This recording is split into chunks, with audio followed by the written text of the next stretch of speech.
Ken, you went through a contract negotiation last year. How long did it take you to, I mean, there's always some hard feelings involved or maybe some uncomfortable moments. How long did it take for you to sort of put that behind? Until I signed, to be honest. You know, you want to be part of this team and you put so much hard work. You just want it to be reciprocated. What is your conversations like with TJ this week, and as he's been going through? I know Ben was really strong in what he said yesterday. Is that kind of how you in the locker room feel behind him? Well, yeah, exactly. You know, we all feel like TJ should be paid. You know, he's put in the time and the work. He's a productive player. You know, his injury history, he's been out here, doesn't miss much games. You know, he's a game changer. And my conversations to him is he should be paid. And it's not anything to gloss over. I just think this guy has been a contributor for us a long time. And, you know, where he got drafted, we were very lucky. You know, we all knew he was going to be a player here, and he's answered the call and done more. Cam, as team leader, you know, for players that might be wondering, like, why isn't this getting done? How do you keep this from being a distraction, or what do you tell guys that are talking about it? It's not a distraction, man. This is what every person has to go through in their job. It just gets more publicized here. You know, TJ's been a professional. He's come out to practice. He's locked in during meetings, and that's where it's at. Obviously, you don't have to have a captain label to be a team leader, but were you surprised that TJ wasn't voted? I was surprised, but, you know, we have plenty of leaders on this team. Just because I get the title of captain doesn't mean I'm the only one who speaks. You know, TJ's been a leader, Joe Hayden, Stephon Tuitt, Tyson Alualu. All these guys have had a say-so in our defense and are leaders in our defense and in the community. So, you know, it's just a title. It doesn't change anything how we do business. Cam, your deal took a long time to come together last year for Monday game week. Was there a point in those negotiations when you thought, oh my God, is this ever going to get done? Am I ever going to get to week one and have this over with? Yeah. You know, for me personally, I just want to focus in on, you know, teams in front of me. You know, I let my agent handle most of it, but at the same time, I was like, what is it going to take? You know, and I'm sure TJ's going through it now. You know, the main thing is we want to focus in on the Buffalo Bills. But, you know, for a guy like TJ, I know he wants it behind him, and we need to get it done. On Allen specifically, where did you see the most growth from him from when you played in the previous year to last? And how do you prepare for him now differently, perhaps, after seeing what he evolved into last year? You know, I just thought he, you know, you look at turnovers, and sometimes they can get the best out of you. I thought he stayed poised and kept playing. You know, I thought we caused some good turnovers in the past, and you can see, you know, it came down to a one-score game. But that last one, I thought he just had a more complete game. You know, and the thing about him that makes him more dangerous, he's a north-south runner. Once he gets going and, you know, downhill, he's going to bleed you and, you know, kill your defense. So, you know, that's what we're trying to clean up now. Mike Tomlin talked about how, you know, both Joe Schobert and Devin Bush are two lane guys. What's it like having two of those guys at the same time who can run and account for different things behind you guys? You know, it's a little bit different because we've had Vince Williams in that role for a long time, and he was very, you know, accustomed to it. Devin, you know, he got hurt last year, so, you know, he was playing catch-up, and then Joe's playing even more catch-up now. You know, it's just about understanding how they talk, how they communicate, what we like to hear as a D-line and, you know, other parts around. But they're doing a good job. You know, it's something that, you know, they're going to continue to get better with. Most of them are on offense anyway. There's a lot of rookies. All the starters are on offense anyway. You see, A, specifically them, when they look like they're ready, and B, what can that be like as a rookie trying to step in? I don't really judge anybody off practice. You know, you can have great practice and then suck in the game. So I think for the most part, they just need to prepare well, and we'll get judged on Sunday. Ben, I mean, you've been in the league. You're a big jokes about you being over. Ben is 39. He's in 18th season. Again, you've been with him more than half the time. How do you see him kind of grow as a player, person, leader, and where do you think he's at, approaching 40 now?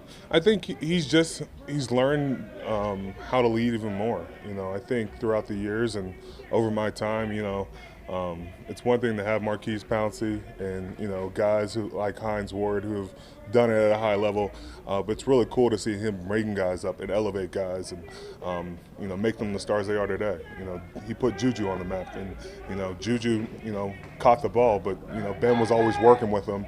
And you look at young guys like Chase Claypool, how is he going to respond this year? So, you know, there's a multitude of guys that I think Ben has, you know, taken under his wing and helped learn. Cam, another guy who's never injured is Tyson. Are you concerned that if Tuitt's out and he's out this week, that would do your rotation and get you on the line? Hopefully Tyson's playing, but, you know, it's not my call who's in or out, and, you know, we'll see what happens on Sunday. Yeah, to that point, how much has Chris improved in his knowledge, and what do you expect out of him this year? I think he's improved a lot, you know. I think he feels more comfortable in what he's doing. You know, obviously he's more healthy now. He was dealing with a knee last year, but, you know, coming in off a pandemic, trying to not really having an off season together kind of put you behind the 8 ball. So, you know, I look for him to, you know, have a really strong year. We're lucky to have depth like that where, you know, a guy like Stephon Tuitt might go down. We can plug in a guy like Chris Wormley, who's, you know, not only starting this league but been a big contributor. Yeah, how about the guys behind you, Alex, and who's dinged up? How about Ingram and how's he doing? What more can you ask for? A guy like Melvin Ingram, who's had success and with the Chargers, knows what's expected, especially early on. If Alex can't go, we got a good rotation. Cam, I know you don't have eyes in the back of your head, but when you watch the film where you're on the sideline, is Bush all the way back at this point? Is he ready to go out there and run with tight ends and do all the stuff he has to do at that position? I will never say Devin's back until I see it on film. So we're looking forward to seeing what he can do on Sunday. Cam, at this stage, this is a new year, but you guys have been in the same defense for a long time. Are there still new stunts and combinations that you guys work with as a unit just to try and find different mismatches and opportunities? Yeah, you know, this league is a copycat league, and some people take stuff from other places. But I think for us, it's becoming more comfortable. We're able to call it and understand what it takes to, you know, apply it on the field, down and distance wise, you know, situational wise, and then what they're just giving to you. You know, we're always a team that likes to, you know, find the duck in an offensive line, and we'd like to exploit that. As a coach, have you seen in your 11 years, Mike, has he changed how he is? Is he the same guy he was when you know? Same from day one. I don't think anything's ever changed. The players have changed, but the message never does. He's honest with us, challenges us, and, you know, we accept that. Yeah, you talked about the green dot aspect of having 2 inside linebackers on the field a lot. What type of versatility does that provide to your defense? Because you guys haven't always done that in recent years. We'll see. It's only been practice, so, you know, I know we've had a little bit of work in preseason, but this is going to be our first taste at it. You know, I don't know what to expect, but I'm hoping for good results. You mentioned that you've only seen it in practice and a little bit in the preseason. What's your overall confidence? What do you think about your group heading in? I feel very confident in our group. You know, I think we have a very sound unit, to be honest. You know, from back end to front end, I feel like we have a lot of moving parts, but, you know, a good blend of old and new. And I just looked that we meshed early because it's going to be on us. You know, there's going to be a lot of, you know, hiccups on the other side with a lot of newer guys. So defense has got to be very steady going forward. How excited do you see Dan Moore and Kendrick take some of the same tenacity they showed out at Heinz Field to another defense? They better. Sheesh. If they want to start stuff with me, I'm going to be pretty pissed if it doesn't translate on the field. All right. Any more for Cam? Hey, TJ, please. So you've told us, you know, plenty of times that it's working, don't fix it. How do you expect you'll be used in the defense Sunday against the Bills? I don't think too much is going to change from what we saw last year. Playing in the middle of the field, playing in the post occasionally, coming down, playing my robber technique. But, you know, like I said earlier in camp, if it's not broken, don't change it. It's been working for the past 2 years, so it's going to keep it the same. Minkah, is Josh a guy? Josh Allen, he's not a Drew Brees, he's not a Peyton Manning, but he's also not a rookie. Is he a guy that you can disguise things and trick? I think if you do a good job with any disguise, I think you could trick anybody, even if it is a Drew Brees or Tom Brady. I mean, obviously you're not going to be doing it every play because you know you're not going to get it every play, but I think Josh is a smart guy. He's experienced. He started every single game the last 4 years, which is a lot of experience, and he's learned a lot. So, you know, it is tough to trick him. But, you know, we're still going to go in there and do what we got to do to, you know, play the game within the game with him. How would you assess him after the snap? Like react, not just pre-snap, okay, what does it mean if Minkah's here or here? But even once you start, how does he respond? How is he? I think, you know, he's good. He's a good decision maker. He's never going to put the ball in a bad spot. He's also an athlete, so he can extend plays with his feet. And so say if he does see something he doesn't like, he escapes out the pocket, and he has great receivers that could get open after the scramble. So I think he uses his IQ along with his athleticism to create plays after the snap. How much are you monitoring what's going on with TJ right now as someone who could be in that same situation a year from now?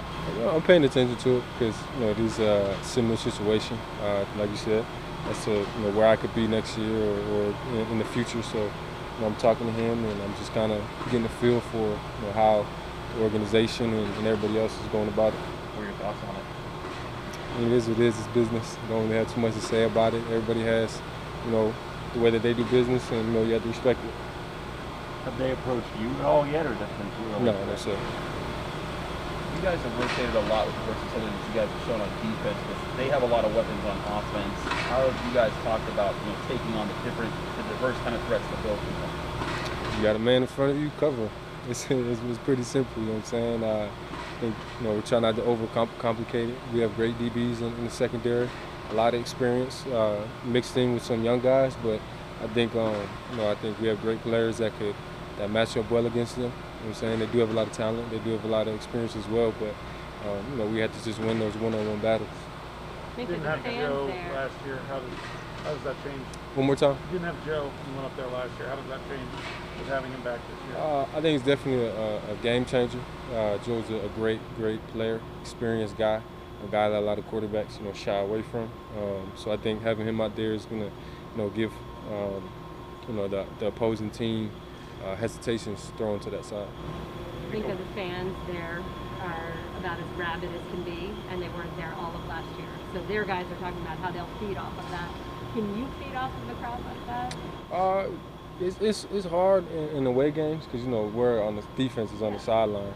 But, you know, just having people back in the stadium is definitely going to be an awesome experience. You know, just soaking in the atmosphere and the environment is definitely going to be able to give us energy, give us life. And also when the crowd ain't making too much noise, that's definitely giving us a lot of energy. So, you know, when we go out there and make our plays, it's definitely going to bring life to us as well.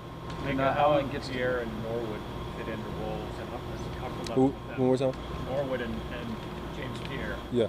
How they fit into their roles, and how comfortable do you feel in those situations with them back there? I think they're doing a great job with what they're being given. I think, you know, Trey's a very smart guy.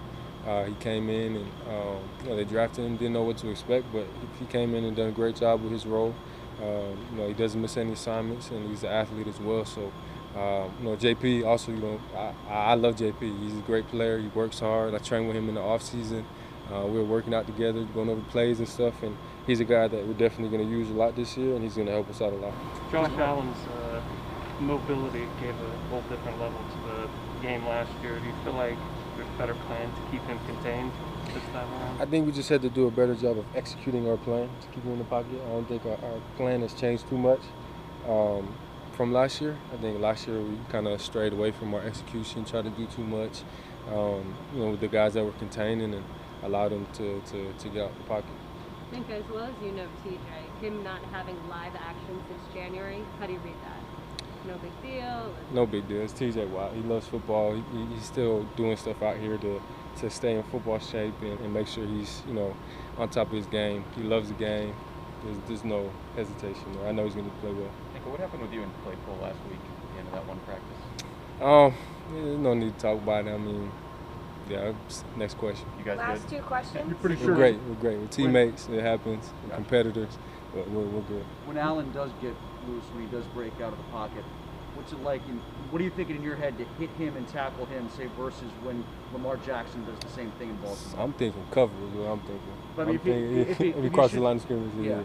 I mean, he's a running back. He's a guy with the ball in his hand, so I'm just thinking tackle him, get him to the ground. Maybe the Diggs. Oh, sorry. This is probably a little bit of an obvious one, but just what's the excitement level for finally getting out there in week 1 after the Suns season? Excitement levels are high. I think we have a great team, offense, defense, special teams.